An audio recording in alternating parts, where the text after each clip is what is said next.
Is there not an entire section on this subject? No, yes, I may have changed my mind in the meantime on that, so it's unfair. I may have changed my mind about Mithra, for example. Is your book for sale back? Yes, sir. Let me tell you, let me tell you, let me tell you, let me tell you, let me tell you. But have you ever asked God for forgiveness? I'm not sure I have. I just go and try and do a better job from there. I don't think so. Let me tell you, let me tell you, let me tell you, let me tell you, let me. Say it like you mean it. This is my Bible. What up? I got something to say. Hey, what's up, everybody? Welcome to episode 46 of Let Me Tell You. Excuse me, let me clear my throat. Episode 46 of Let Me Tell You. I'm your host, the Evangelical Norm. So, we can just jump right into this week was insane. It's all politics all this week. It's just all we can talk about is politics. It's just the insanity that was this last week, unparalleled in recent history, I think. From just, I mean, the joke that was the Iowa Caucus on Monday. So, I mean, starting on Monday.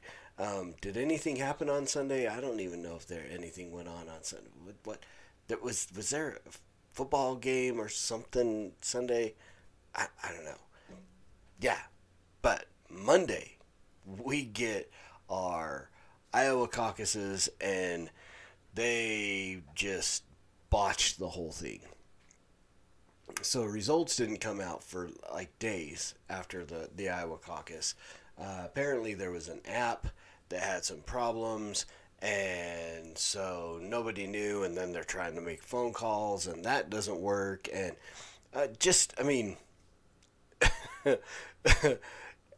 you could not create a better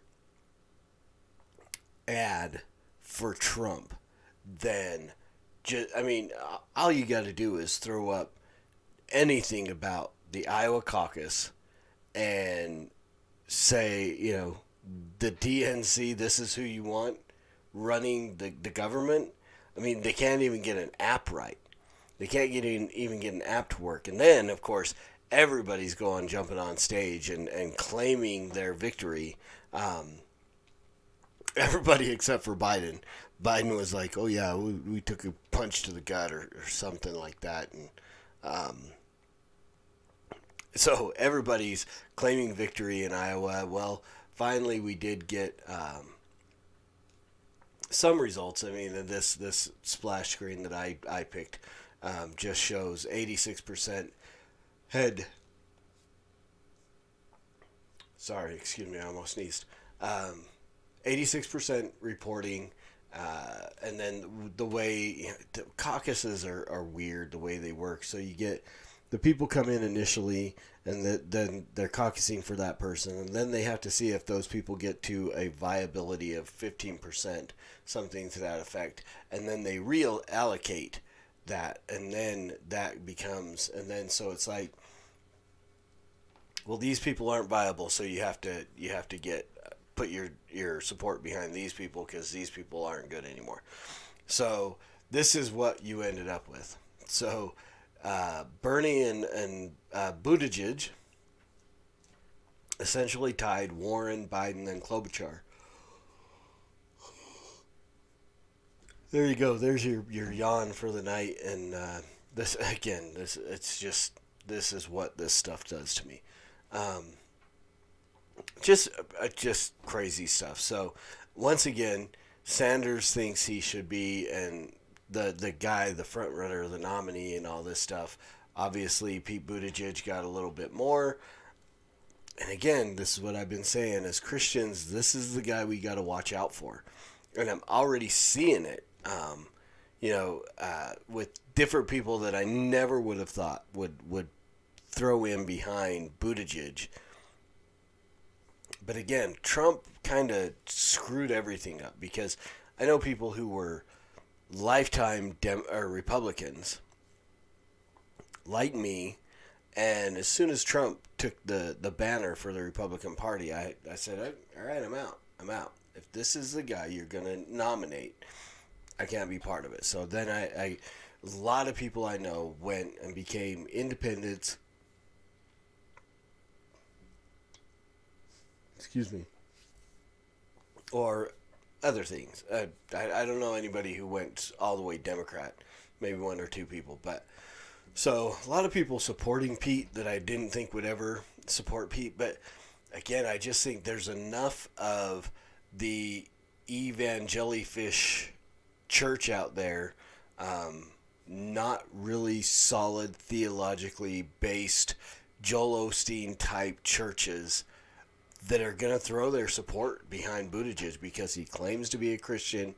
He throws out a few Bible verses here and there, and homosexuality has become so accepted in the mainstream church out there that he could get a lot of following with poor theologically based Christians getting behind Buttigieg. So this is a guy we got to watch. It's a completely different situation than I even imagined that it would be 10 months ago when we had 17 people on the Democrat stage. So be an interesting thing to watch. We got New Hampshire coming up this week. That'll give us, hopefully New Hampshire does a better job with their voting and primaries and so on, and we can get an actual, what we're used to seeing as people go in and that night we start seeing results coming out. It's going to give us a better picture of what we're dealing with. Oh,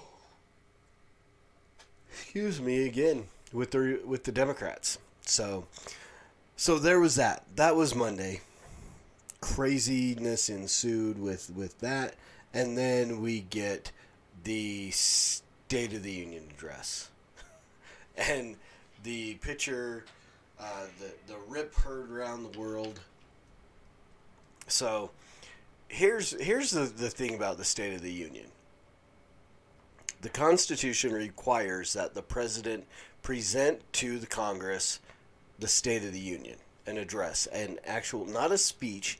That's not what is required. That's as far as I know, I don't remember when the first speech was given, but it's a newer thing. It was a report that was given to the Congress. This is the State of the Union, required by the Constitution.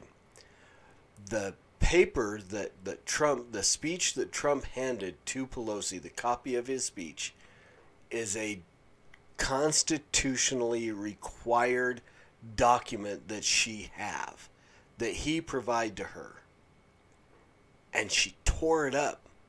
And now people are coming out, and I didn't know the code or anything like that, but I recognized when this happened that this was some kind of violation, whether it be a U.S. code, which is what it turns out to be, or something constitutionally. But apparently 18 U.S. Code 2017B states that any mutilation and destruction of any official document is punishable by up to 3 years in prison, some kind of fine, and removal from office, and never to be able to hold office again. And I don't remember the name of the guy that actually filed paperwork to have this investigated. So, but I got a little ahead of myself. This was the scene that everybody remembers. Trump gave a great speech. He really did. Very pro-life. I was impressed. Again, I don't know how much I believe him when he gives his speeches, but as far as speeches go, this was good. The optics. Tuskegee Airmen. I can't remember the now Brigadier General's name. I should remember that. But one of the last, he may be the last living Tuskegee Airman, was recognized. His great grandson, he was given a promotion. The Presidential Medal of Freedom to Rush Limbaugh. The little girl who got her Opportunity Scholarship or whatever they call those things. The reuniting of a military family there. I mean, the optics of it was phenomenal, and the fact that the majority of the Democrats just sat, that made that optic even worse. Because they can't agree with Trump, so they just won't. They refuse.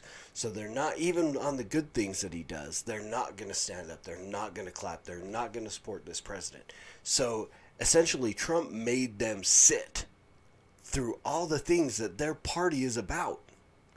And then to top it all off with this optic of Nancy Pelosi childishly tearing it up. And people saw that. I mean, there's shows where she was pre-ripping this, so this would rip easy. She tested to see if she could rip the whole thing, and obviously that wasn't going to do. So she did it in 3 shots. And I mean, absolutely petty and childish.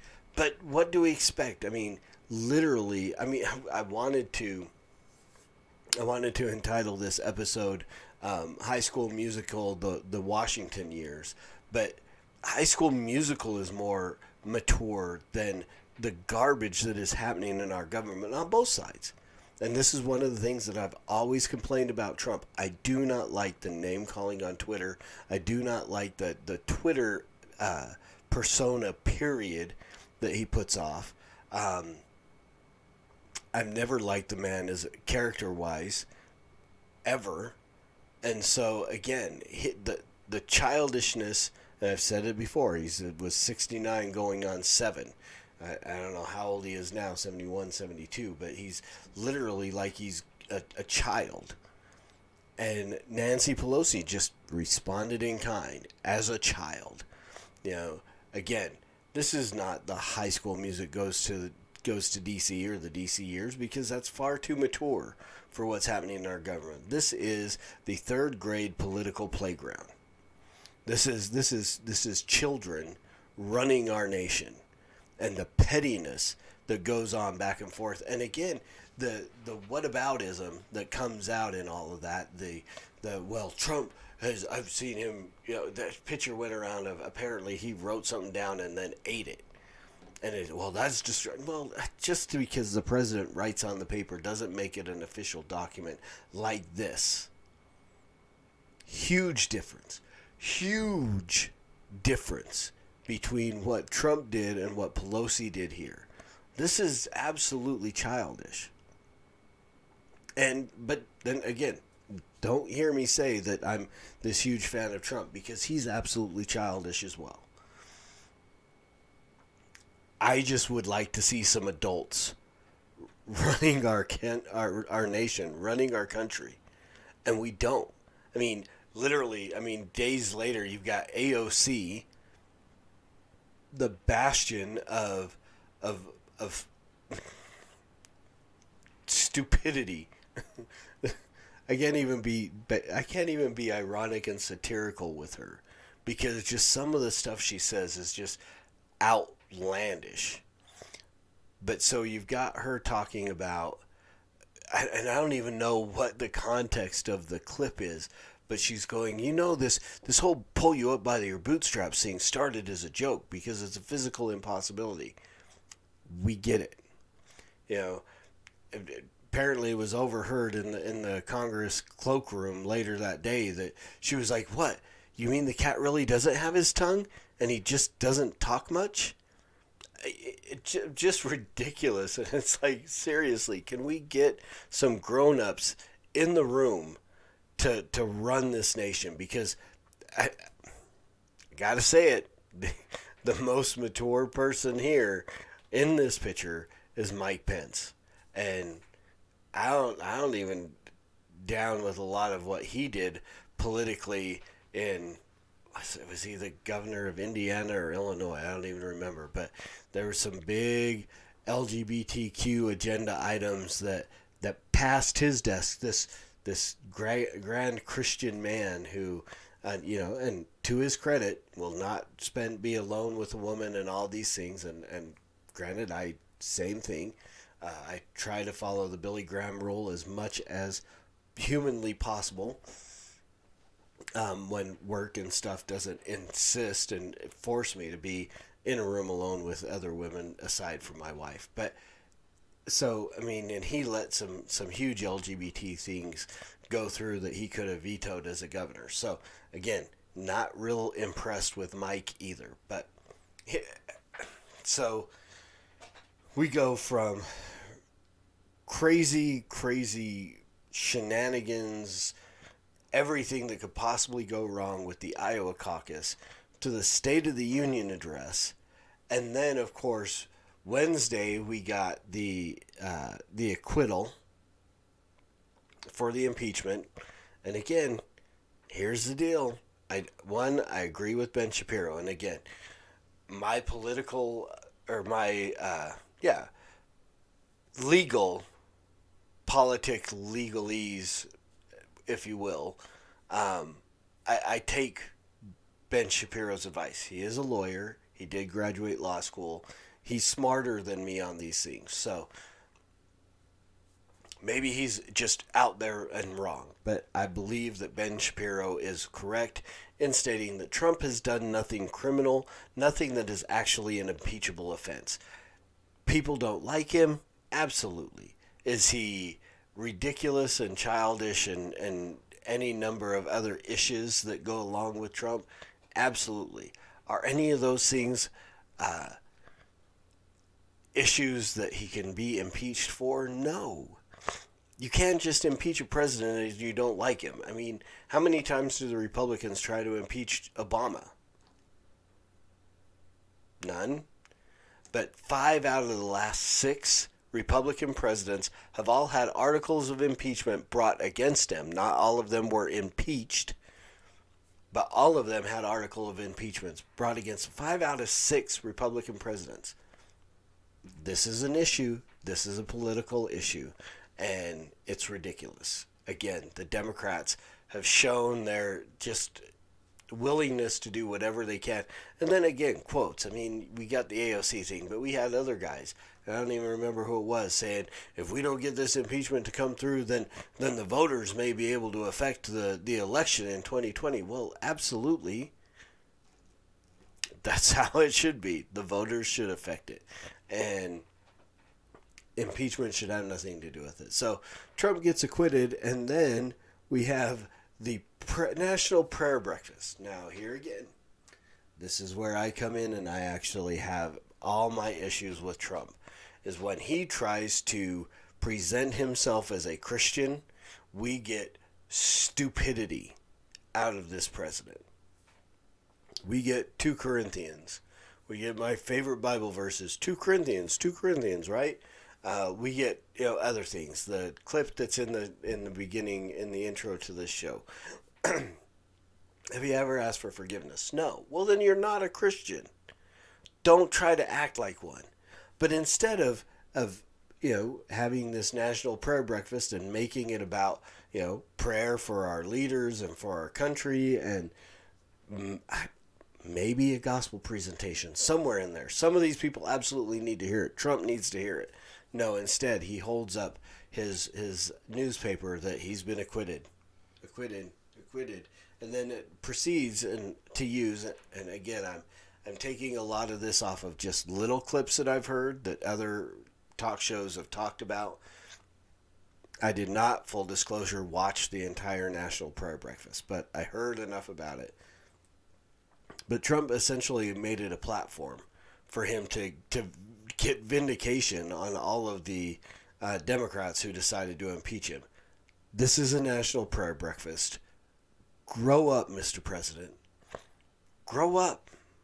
Just do the thing the way the thing should be done, and save the acquitted and all that other stuff for another time. The National Prayer Breakfast is not the time for this. That's my opinion. Granted, I could be wrong, but that's my opinion. So, all of this just crazy stuff going on down all week long. So I can't wait to see what next week has to offer, to see what, with what New Hampshire is going to bring about. We had this the debate. I did not watch again the debate on Friday night. I actually watched about half of it, and I mean 4 hours is way too long to even consider watching these.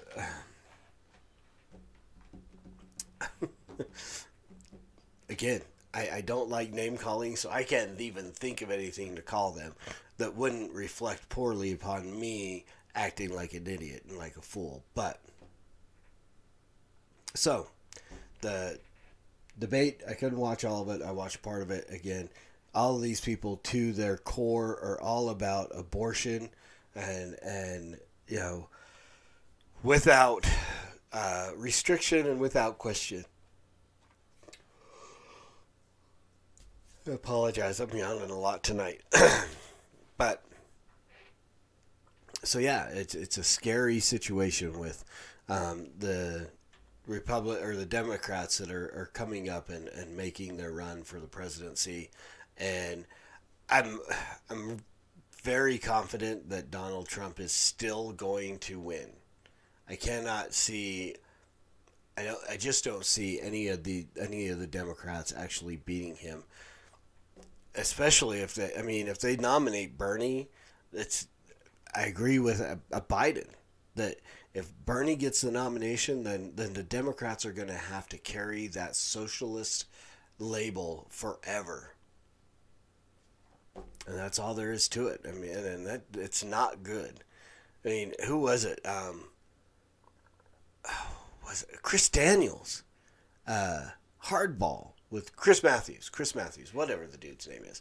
Ben Shapiro does. I love Ben Shapiro's imitation of Chris Matthews, and I won't even try to do it. I was gonna, but I won't. On his show is actually coming out and saying socialism doesn't work. It doesn't, and so if Bernie gets that nomination, then Democrats have to rebrand completely. They are socialist at that point, and I fear. Honestly, I don't think he has any chance with the only one of these nominees that I would even think remotely, because of the ability to draw in a weaker theological Christian group, is Buttigieg. I don't think any of the rest of them have any possible chance of beating Trump. So we're looking at 4 more years of that. Hopefully he'll actually get to the point where he can honor his campaign promise and actually give us some pro-life judges, Mike Lee, Ted Cruz, somebody like that, who would actually get on the court and do away with Roe v. Wade. I don't think it's going to happen with the ones that he's given us so far, and I don't think he's going to give us. I have no realistic hope that he's going to give us any good Supreme Court justices in the future, and there's at least 2.